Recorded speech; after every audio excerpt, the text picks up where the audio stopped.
Good morning everyone, welcome back to my channel. आज के सफ़र की शुरुआत हो चुकी है। बारिश का मौसम और ये जर्नी दोनों ही इतने ज़्यादा अच्छे लग रहे हैं। बट मैं आपको बता दूं कि इसकी डेस्टिनेशन इससे भी कई ज़्यादा खूबसूरत है, जो मैं आपको आगे दिखाने वाली हूँ। तो हम आज जा रहे हैं बेबू के चाचू और चाची के घर पे, जहाँ इनकी छोटी बहन विक्षा से हम मिलेंगे। हमने विक्षा के लिए एक सरप्राइज गिफ्ट लिया है, जो उसका राखी गिफ्ट है। लेकिन बेबू बार बार गिफ्ट ओपन करना चाहता है, बट हमने उसको डराया है कि इसके अंदर म्याऊ है और वो म्याऊ से बहुत डरता है।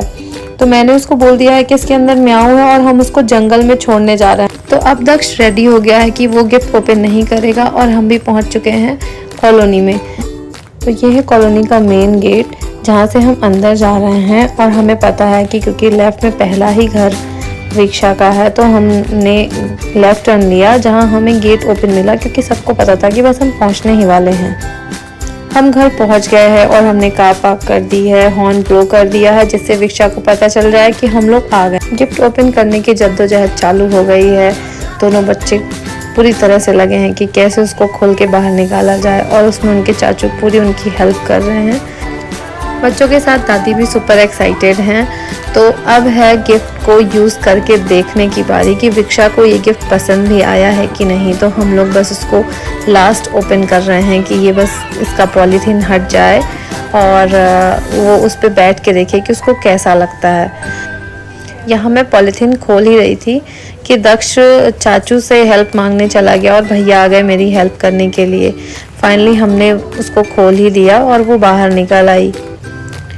जैसे ही गाड़ी निकल गई तो मैंने सोचा कि विक्षा को पहले बैठाते हैं, तो मैंने गाड़ी को नीचे रखा और मैं चाहती थी कि विक्षा इस पे बैठ जाए। बट विक्षा के बैठने से पहले दक्ष इस पे बैठ गया। उसने कहा मैं ही ड्राइव करूँगा इसको, और विक्षा का भी रोना चालू हो गया। वो उस पे बैठना नहीं चाहती थी। फिर दक्ष चला गया विक्षा के टॉय रूम में और वहाँ से बहुत सारे टॉयज़ लेके आ गया। कभी वो कुछ लेकर आ रहा था, कभी कुछ लेकर आ रहा था, क्योंकि उसके लिए विक्षा के सारे टॉयज़ न्यू थे, तो उसको बहुत ही ज़्यादा मज़ा आ रहा। जब से हम यहाँ आए थे तो डिस्कशन चल रहा था कि हमें यहाँ से जाना किस तरफ है, कौन सी डेस्टिनेशन बेटर रहेगी। क्योंकि मैं जिस जगह के बारे में बोल रही थी वो ये घर नहीं था, वो एक और जगह थी जहाँ हम अब जा रहे हैं। आपको दिख रहा होगा बच्चे आपस में खूब मज़े कर रहे हैं, गाने गा रहे हैं, अपनी अपनी राइम सुना रहे हैं एक दूसरे को। और हम बस घर से निकल चुके हैं अपनी डेस्टिनेशन के लिए। मैं उस डेस्टिनेशन के बारे में अभी कुछ नहीं बताऊंगी, आपको सीधे दिखाऊंगी कि वो कितनी खूबसूरत जगह है। तो फाइनली हम उस डेस्टिनेशन पे पहुंच गए जहां के लिए हम यहां आए थे, और स्पेशली हमारे देवर जी ने हमें यहाँ बुलाया था कि आप आओ भाभी, मैं आपको बहुत खूबसूरत जगह ले चलूँगा घुमाने के लिए।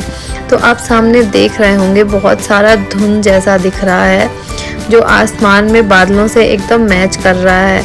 लाइक आप बिलीव नहीं कर पाओगे कि एक्चुअल में ये धुंध है कि क्या है। आपको ऐसा लग रहा है जैसे बादल ही ज़मीन पे आ गए हैं। हम जितना क्लोज जाएंगे ये व्यू आपको और उतना ही क्लियर दिखने वाला है। और मुझे तो विश्वास ही नहीं हुआ, मैंने अपनी पूरी लाइफ में ऐसा व्यू पहली बार देखा है, जब मुझे धरती और आसमान के बीच का गैप ही दिखना बंद हो गया हो। तो फाइनली अब मैं बताती हूँ इस जगह का नाम। इस जगह का नाम है क्योटी वाटरफॉल।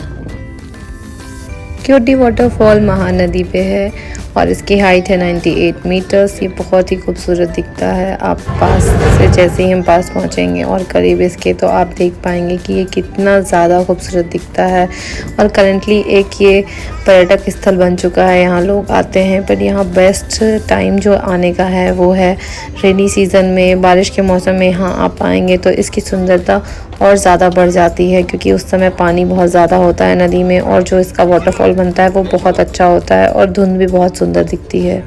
मैं थैंक यू बोलना चाहूँगी अपने भैया को, जो मुझे यहाँ ज़िद करके ले आए, और उनकी वजह से मैं इतनी अच्छी जगह आ पाई और इतना प्यारा नज़ारा देख पाई।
इधर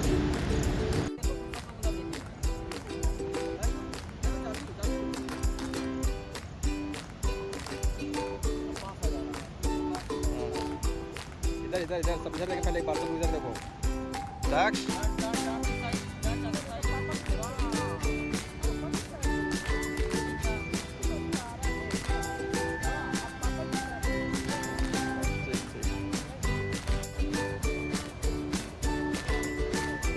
तो इस वाटरफॉल के साथ बहुत सारे पिक्चर्स और वीडियोस बनवाने के बाद अब हम ध्यान से ये देख रहे थे कि सच में ये कितना ही ज़्यादा प्यारा है और इसका क्या प्यारा धुन बन रहा है और कितनी अच्छी जगह है, कितनी सुकून वाली जगह है। फिर दक्ष और मैं यहाँ थोड़ी मस्ती करने लगे और दक्ष तो बढ़िया अम्ब्रेला लेके घूमना चालू कर दिया क्योंकि हल्की हल्की बारिश भी हो रही थी।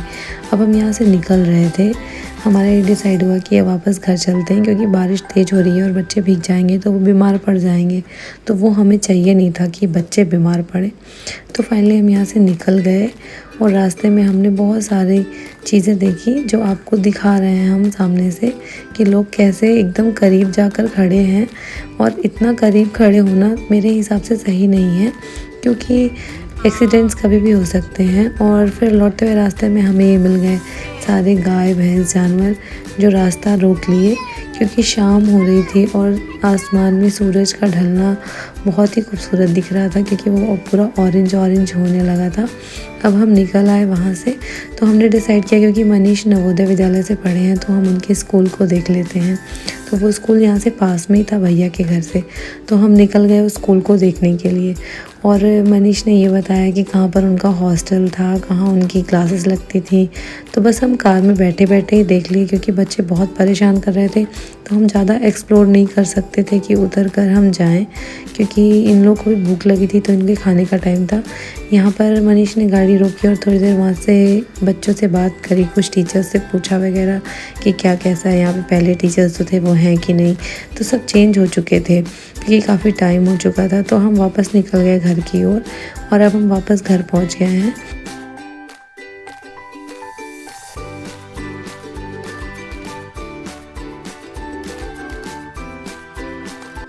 इस जर्नी का अगला पार्ट देखने को मिलेगा आपको मेरे नेक्स्ट ब्लॉग में। तब तक के लिए बाय बाय, टेक केयर।